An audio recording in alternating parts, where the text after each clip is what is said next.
Hello everyone, and welcome to another edition of the In the Ring Show with your host, Damien Darkchild, aka Devious Damien. I'm going to be doing 3 different videos tonight, reviewing 3 different ECW events. I'm going to kick off my review series with the event ECW Born to be Wired. Now this is an event that I feel should have been on pay-per-view, however it went to ECW home video. But anyway, let me just get right into it and start the review. First, to kick off the show, we had Little Guido against Pablo Marquez. It was an okay match. Little Guido gets the win here. And the ECW crowd, wow, let me tell you something. This crowd, they would be kicked out of buildings today for some of the things they chant at the wrestlers. Like, they were famous for chanting things like, Tommy Rich, who was a member of the FBI, the full-blooded Italians. They chanted, "Tommy Rich, you fat fuck." And when the Dudleys were out there, it was "fuck you, Devon." And that's such a small sampling of what they were known to chant. And ECW crowds are, like, rabid and just rowdy, and oh my goodness. So the next two we have Louis Piccoli against Mikey Whipwreck. Mikey Whipwreck gets the win here with the Frank and Mikey. Louis Piccoli had just joined ECW not too long before this. Another decent match, I thought. This was just, like I said, it was a decent match, and Mikey won. Then we had Spike Dudley against Bam Bam Bigelow. I thought this was a pretty decent match, a classic David versus Goliath thing. You had the much bigger Bam Bam against the small Spike Dudley. Spike Dudley scores a surprise upset here. And by the way, this event was 8 days before Hardcore Heaven 1997, so this is sort of like a precursor to that.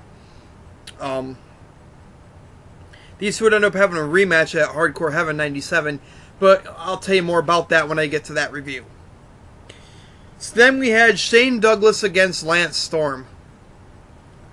Lance Storm, this was another decent match. The only knock on Lance Storm in ECW was the fact that sometimes we tried to hit people with a chair, it looked kind of weak.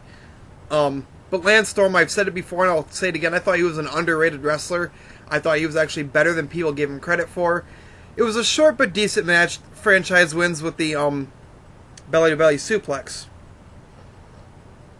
So then we have Taz versus Al Snow.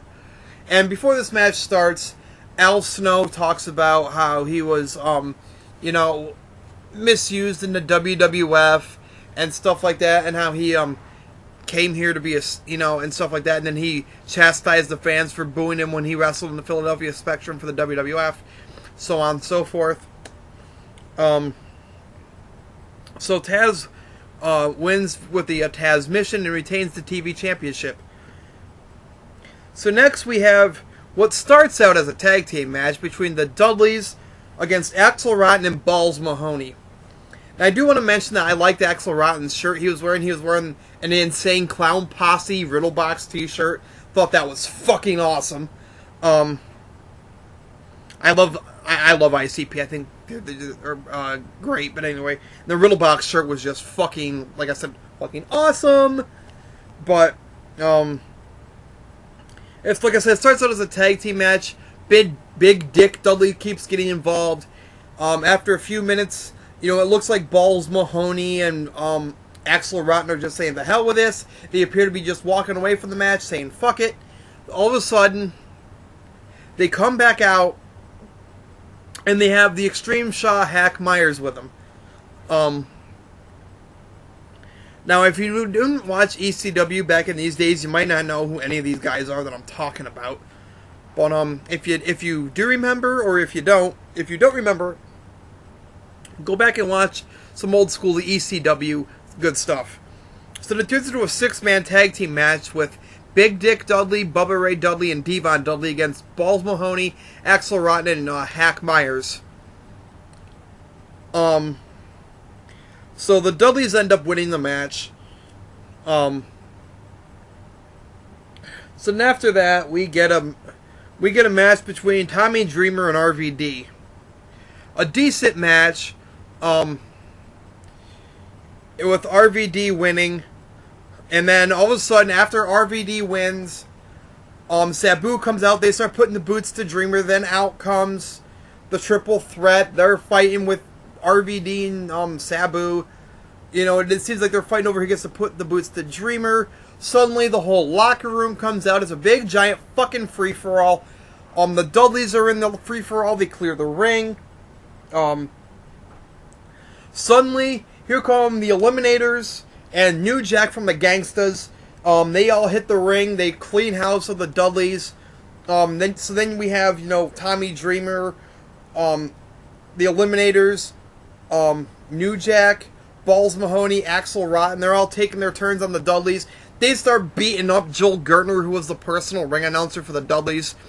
And speaking of personal ring announcers, Ricardo Rodriguez. You, sir, should watch you some Joel Gertner. Now, I realize in the PG era you can't get away with some of the things that Joel... Actually, you can't get away with any of the things that Joel Gertner said. But you don't necessarily have to copy what Joel Gertner said. Just use, somewhat of the same format. Make some witty jokes. Insult, Alberto's opponent. Do something to, make your introduction more entertaining. Because, you don't... With the exception of, the fact that, you're Alberto's ring announcer. Other than that, you don't really stand out as an announcer. You really don't. You just sound like everybody else. I don't know if that's supposed to be the point. But, I personally feel that Ricardo Rodriguez could be more of an entertaining announcer if given the proper platform. So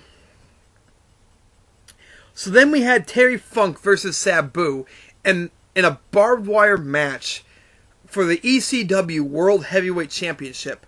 Now, when commercials were this for airing on ECW television, this match was billed as a match that it was too extreme even for ECW.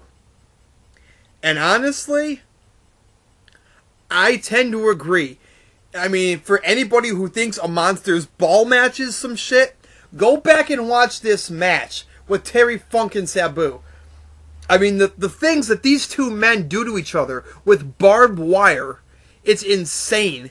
I have very few times in my life, if ever, have I actually personally witnessed a match so brutal. I think the only other match I might have seen that may have been slightly more brutal was like some Japanese match, unlike the ICP death match tape there, where they had a bunch of wrestlers from Japan. But yeah, Terry Funk and Sabu, easily one of the most brutal matches, if not the most brutal I've ever seen. And this was extreme. And they showed you that, you didn't have to go crazy with chairs or anything like that. I'm not saying there wasn't any use, but you didn't have to go crazy with it. It told a good story, I thought. And these two men were going to these lengths just to win the belt. You had Sabu wrapping himself up in barbed wire, and Terry Funk was doing it. Sabu got his face, his bicep torn to shreds. Fonzie got his back torn to shreds with the barbed wire. This thing was nuts. Sabu eventually coming out the victor after wrapping himself and Terry Funk both in barbed wire, and pinning Terry Funk. So, earlier in the night, I forgot to mention this, earlier in the night, during this Shane Douglas thing, he challenged, both Terry Funk and Sabu to a three-way dance, at Hardcore Heaven for the ECW World Heavyweight Championship. And so we got that match at Hardcore Heaven 97. Like I said, I'll talk about that in my Hardcore Heaven 97 review coming up next. So ECW Born to be Wired, I'll give it an A-. The only reason I give it an A- is because the opening match, while it was okay, I didn't really know who Pablo Marquez was, didn't really give a rat's ass. So that kind of hurt the grade a little bit. But I'd still give it an A-. It was a decent show. This is when wrestling was, you know, you didn't have all this filler crap going on. You had actual wrestling going on, and that's what ECW did right. And you know, I actually missed that. And you know, and the other thing I appreciate about ECW was that they had a mixture of everything. They had the hardcore style. They actually had wrestlers who could wrestle on the mat. You know, and sometimes the fans would chant boring. But in my opinion, you know, there's nothing boring about two guys who can actually wrestle.